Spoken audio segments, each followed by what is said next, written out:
Dear students, today we are going to start our second chapter from Hornbill, and the title of the lesson is "We are not afraid to die if we can all be together." This lesson has been written by Gordon Cook and Alan East. In a very just a few lines, I want to tell you that Gordon Cook was born on 3rd of December 1978 in Toronto, and he is a two-time Canadian Olympic sailor. He sails for the Royal Canadian Yacht Club. He is the son of Stephen Cook and Linda Cook. Means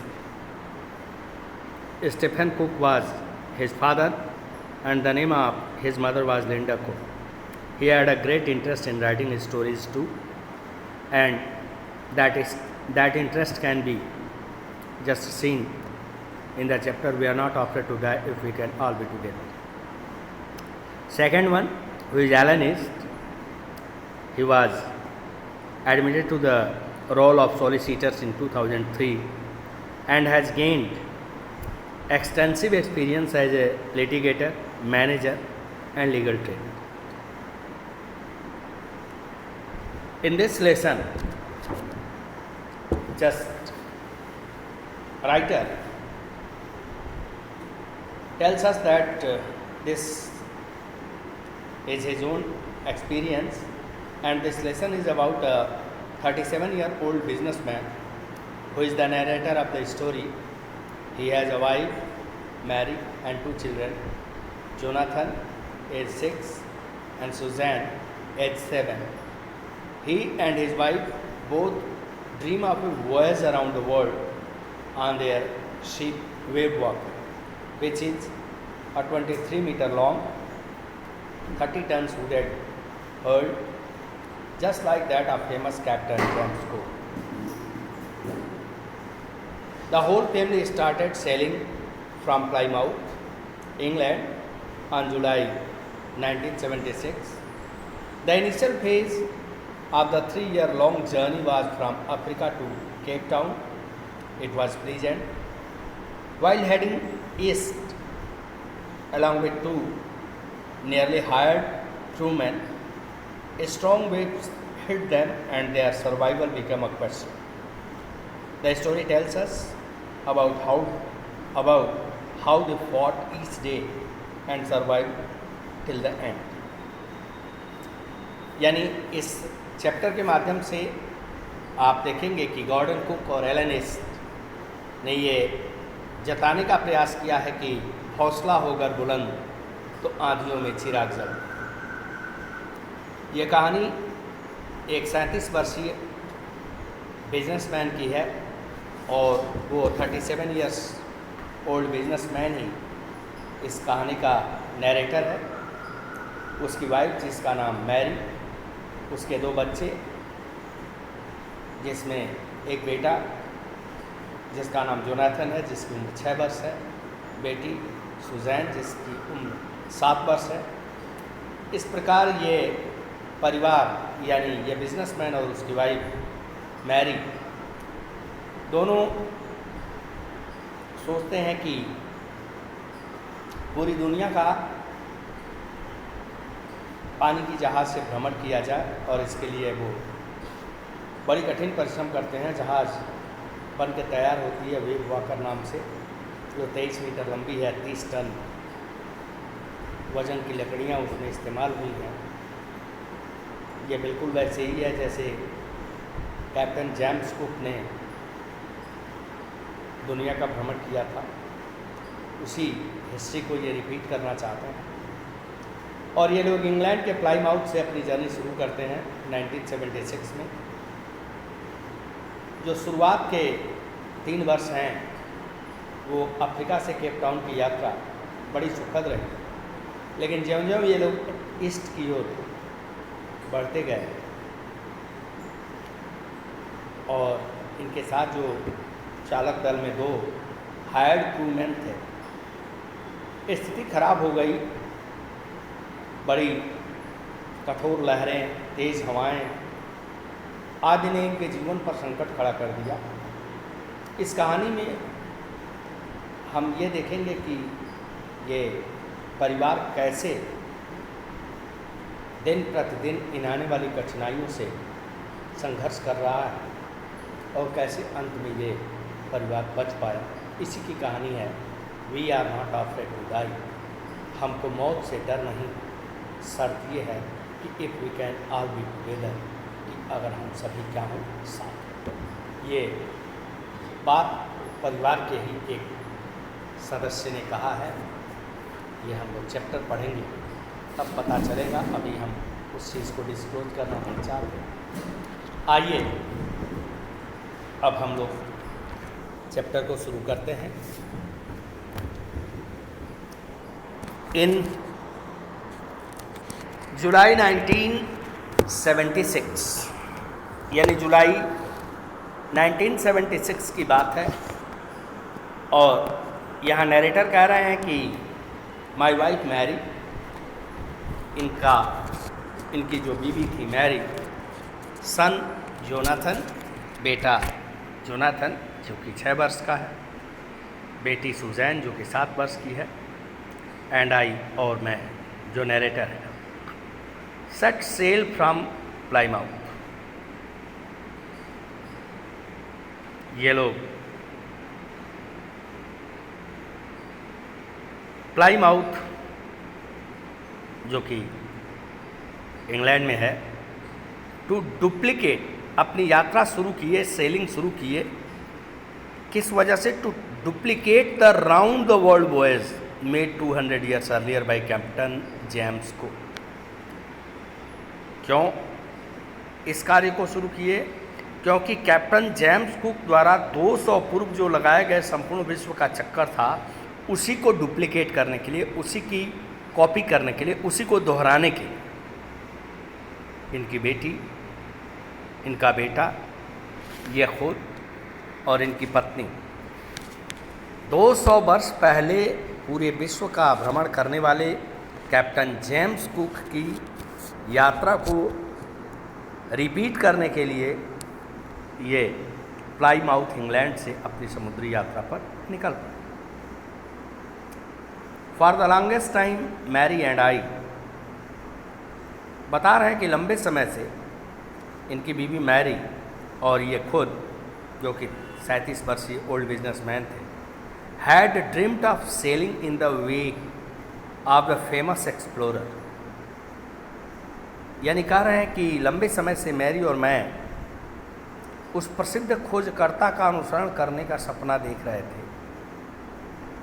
and for the past 16 years we had spent all our leisure, leisure मैंने आराम होता है, और पिछले 16 वर्षों से हम लोगों ने अपना जितना भी खाली समय था, आराम का समय था, उसको गुजारे थे honing our seafaring skills in British waters. ये ब्रिटिश वाटर में, ब्रिटिश समुद्र में अपने होनिंग को, अपने समुद्री कौशल को तेज करने में अपना समय बिताते थे, ताकि ये अपनी स्किल को और तेज कर सकें। Our boat wave walker, a 23 meter 30 ton wooden hull beauty had been professionally built। कह रहा है कि हमारी जो नाव थी वेव वॉकर, जो कि 23 मीटर लंबी, 30 टन वजन की लकड़ी से बनी सुंदर नाव थी, और हैड बीन प्रोफेशनली बिल्ट, इसे बहुत ही प्रोफेशनली बनाया गया था, व्यावसायिक रूप से बनाया गया था। And we had spent months fitting it up, और बता रहे हैं कि इसका साजो सामान लगाने में, फिटिंग करने में spent month,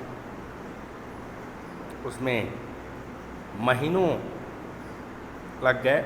and testing it in the roughest weather we could find, और रफेस्ट वेदर में, ख़राब से ख़राब मौसम में उसकी टेस्टिंग के लिए, उसे परखने के लिए महीनों ये लोग बिता रहे। The first leg of our planned 3 year, जो इनकी प्लान्ड 3 ईयर जर्नी थी, योजनाबद्ध 3 वर्षीय जो यात्रा थी वो कितनी थी? 1,05,000 kilometre. Journey pass pleasantly as we sail down the west coast of Africa to Cape Town. यानी ये जो यात्रा का प्रथम चरण था वो प्लीजेंटली स्पेंड हुआ, खुशी खुशी बीता, जब ये अफ्रीका के पश्चिमी तट पर यानी केप टाउन पहुँचे। As we sail down the west coast, पश्चिमी तट पर पहुँचे ऑफ अफ्रीका, किसके? अफ्रीका के केप टाउन। आगे कह रहे हैं कि देयर बिफोर हेडिंग ईस्ट, और पूर्व की ओर बढ़ने से पहले, वहाँ जाकर देयर बिफोर, पहले, हेडिंग ईस्ट, ईस्ट की ओर हेडिंग करने से पहले, पूर्व की ओर बढ़ने से पहले, वी टुक ऑन 2 क्रूमैन, इन्होंने 2 और नाविकों को लिया, हायर किया। अमेरिकन, एक तो अमेरिका के थे लैरी विजिल, और एक स्विस हर्ब सैगलर, यानी American Larry Vigil and Swiss herb Seigler, to help us tackle one of the world's roughest seas. किस लिए लाए? ताकि संसार के सबसे तूफानी समुद्र, दो दक्षिणी हिंद महासागर पार करने में इनकी क्या कर सकें? Roughest see the southern Indian ocean, तो दक्षिणी हिंद महासागर जो कि अपने रफेस्ट विंड के लिए जानी जाती है कि इसमें बड़ी ही खतरनाक लहरें उठती हैं, उनको पार कराने में इनको मदद मिल सके, इसके लिए 2 क्रूमैन को इन लोगों ने हायर किया, ये परिवार हायर किया, जिसमें एक अमेरिकी लैरी विजिल और दूसरे स्विट्ज़रलैंड के हर्ब सैगलर, ये दोनों।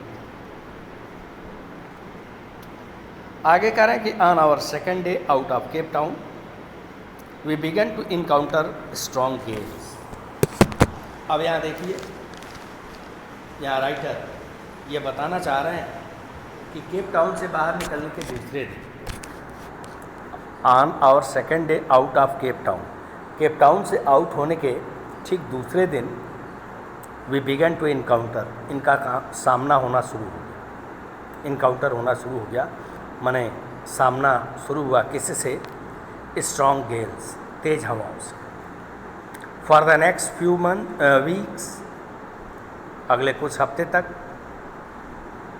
दे ब्लू कंटिन्यूसली, ये हवाएं बड़ी तेज और लगातार बहती रहीं।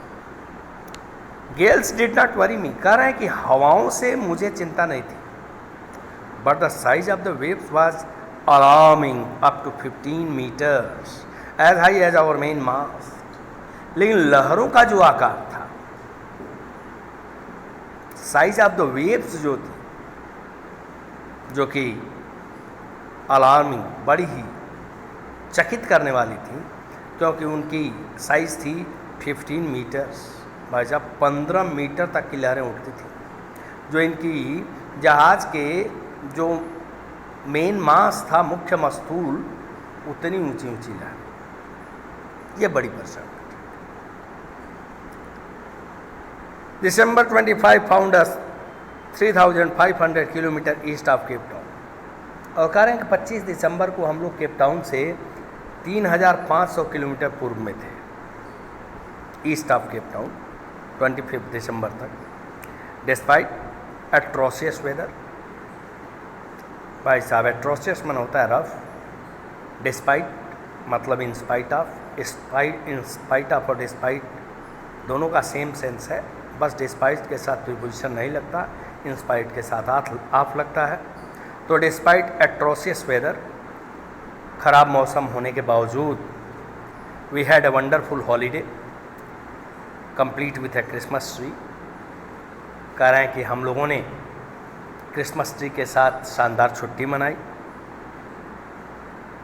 New year's day saw no improvement in the weather, और नए साल के दिन भी मौसम में कोई सुधार नहीं हुआ, यानी 25 दिसंबर से लेकर के 1 जनवरी आ गई, लेकिन मौसम में कोई सुधार नहीं हुआ। इन लोगों ने क्रिसमस तो मना लिया 25 दिसंबर को बोट में ही। But we reasoned that it had to change soon. लेकिन इन लोगों ने अपने में ये तर्क करके कहा कि जल्दी ही मौसम में सुधार हो जाएगा। It had to change soon and it did change, और हुआ भी परिवर्तन, बदलाव हुआ भी, बट फॉर द वर्स। लेकिन बदलाव वर्ष, बेहतर की उम्मीद थी लेकिन बदलाव काफ़ी खराब। At dawn on January 2 the waves were gigantic. कह रहे हैं 2 जनवरी की सुबह लहरें बड़ी जिजेंटिक थी। जिजेंटिक मन होता है भास, विशाल का है, दैत्याकार। We were sailing with only a small storm jib. कह रहे हैं हम केवल एक छोटे से तूफान के समय में प्रयोग होने वाला जो जिब होता है, तूफानी पाल, उसी के साथ यात्रा कर रहे थे। We are sailing with only a small jib and were still making 8 knots. और अब भी 8 नॉट्स, जो समुद्र में जल के नापने की गति को नॉट्स में नापा जाता है, सड़क पर हम किलोमीटर में नापते हैं, और कह रहे हैं अब भी हम लोग 8 समुद्री मील की गति से आगे बढ़ रहे थे, 8 नॉट्स की स्पीड से चल रहे थे। As the ship rose to the top of each wave. और कह रहे हैं कि जब जहाज प्रत्येक लहर की चोटी पर पहुंचता, लहरें उधर से आती तो जहाज उन लहरों के ऊपर जाता, तो जब भी उठता था तो भाई साहब we could see endless enormous seas rolling towards us. तो इन लोगों को ऐसा लगता था ऊंचाई पर जाने के बाद कि विशाल समुद्र मतलब उन्हीं की ओर घूमता हुआ आ रहा है। सीधी सी बात, ऐसा लगेगा ही लगेगा कि अगर मान लीजिए पूरब से लहरें आ रही हैं और आप पश्चिम से जा रहे हैं पूरब की ओर, तो लहरों के ऊपर जब शिप चढ़ी तो बाकी जो लहरें पीछे थीं, वो जो पूरब की ओर बढ़ रही थी, वो लगता था जैसे इन्हीं लोगों की ओर पूरा का पूरा समुद्र आता चला आ रहा है। And the screaming of the wind, और जो हवाओं की जो स्क्रीमिंग थी, आवाज़ थी, चीखना होता है, and spray was painful to the ears. वो कानों में सुनाई देती थी तो बड़ा ही भयावह होता था, दर्द पैदा कर देती। To slow the boat down.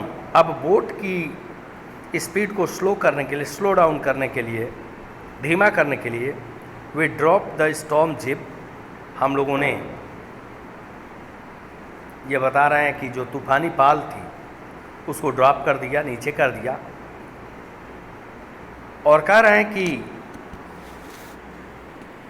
लैज्ड a heavy mooring rope in a loop across the stand. और आगे बता रहे हैं कि नाव को बांधने वाली जो मजबूत रस्सी का फंदा बना करके नाव के पिछले भाग से उन लोगों ने उस पाल को बांध दिया। Then we double lashed everything. फिर इन लोगों ने हर चीज को दोहरा बांध दिया। Went through our life raft drill. और अपने जीवन रक्षक नाव पर जा करके उसको बांधा, रस्सियां बांधी। Don't oil skins and life jackets and waiter. और जो जल रोधक कपड़े थे, जीवन रक्षक जो जैकेटें थी, उसको पहन लिए लोग, एंड वेटर, और इंतज़ार करने लगे कि भाई अगर दुर्दिन आता है, समस्या आती है, तो उसको कैसे हम लोग फेस करेंगे। The first indication of impending disaster came at about 6। Disaster मतलब आप विनाश कह लीजिए। द फर्स्ट इंडिकेशन, इंडिकेशन सूचना, सूचक, यानी आने वाले डिजास्टर का, विनाश का जो पहला इंडिकेशन मिला इन लोगों को 6 बजे, विथ एन ओमिनस साइलेंस। बड़ी ही शांत रूप में वो अपशकुन घटित हुआ। क्या हुआ? द विंड ड्रॉप, हवा रुक गई, and the sky immediately grew dark. आसमान अचानक काला हो गया। Then came a growing roar, और बड़ी ही विशाल गर्जना हुई। एंड एन इनॉर्मस क्लाउड, और इनॉर्मस मन होता है वास्ट, विशाल, एक विशाल बादल ने towered of the ship, tower मैंने किला होता है, मीनार होती है, तो बादल इस तरह से छाया कि जहाज को ढक लिया।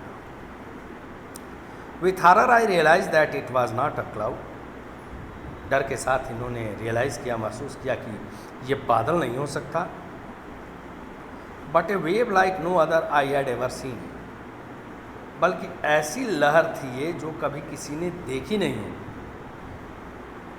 इट अपीयर परफेक्टली वर्टिकल, यह पूरी तरह से वर्टिकल दिखाई दे रही थी, लंबवत दिखाई दे रही थी। And almost twice the height of the other wave, और दूसरी लहरों से लगभग दोगुनी ऊंची थी। With a frightful breaking crest, और जैसे बड़े ही फ्राइटफुल वे में, बड़े ही भयावह रूप में इसकी जो क्रेस्ट थी, चोटी थी, वो जैसे ब्रेकिंग के लिए, टूटने के लिए एकदम तैयार थी। The roar increase to a thunder, गरज बढ़कर गड़गड़ाहट में बदल गई। As the stand move up the face of the wave, जब ही नाव का पिछला भाग लहर के सामने की तरफ ऊंचा उठा,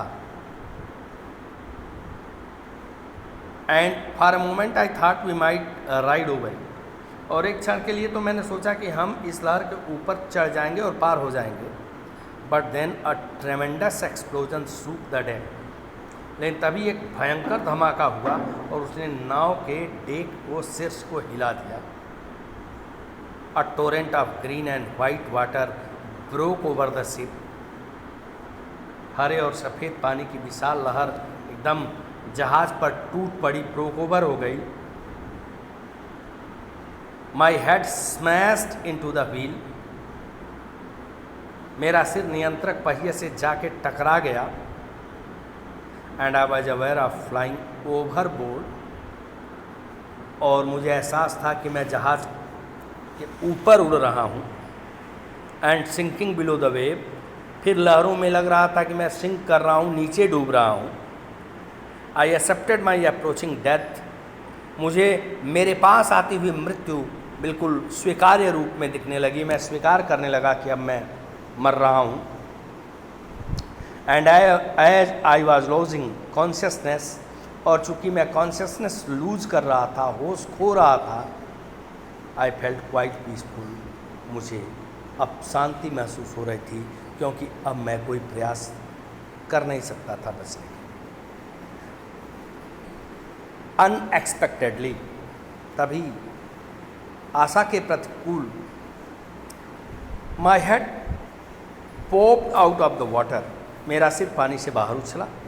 अ फ्यू मीटर्स अवे, कुछ मीटर दूर, जो वेव वॉकर थी वाज नेवर कैप्साइजिंग, जो लगभग उलटने वाली थी, हर मास्ट ऑलमोस्ट हॉरिजेंटल, उसका मस्तूल लगभग 36 हो गया था।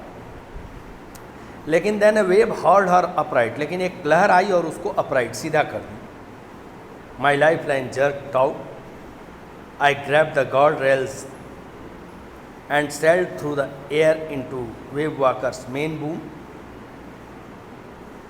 और कह रहा है कि रक्षक रस्सी झटके से कस गई और मैंने रक्षक रस्सियों को पकड़ लिया और हवा में बहता हुआ वेव वॉकर की मुख्य कड़ी तक पहुंच गया। Subsequent waves tossed me around the deck like a rag doll, इसके बाद आने वाली लहरें मुझे डेक पर बिल्कुल कपड़े की गुड़िया की तरह धकेलती रहीं। My mouth filled with blood and broken teeth, कह रहे मेरा मुंह खून और टूटे हुए दांतों से भर गया। Somehow I found the wheel, और किसी तरह मैं पहिया पा गया। Lined up the stand for the next wave and hunger, और कहने के नाव के पिछले भाग को आने वाली लहर के लिए सीधा किया और वहीं मैं लटका रहा। आज की वार्ता यहीं तक। इससे आगे हम पुनः कल देखेंगे। बहुत बहुत धन्यवाद।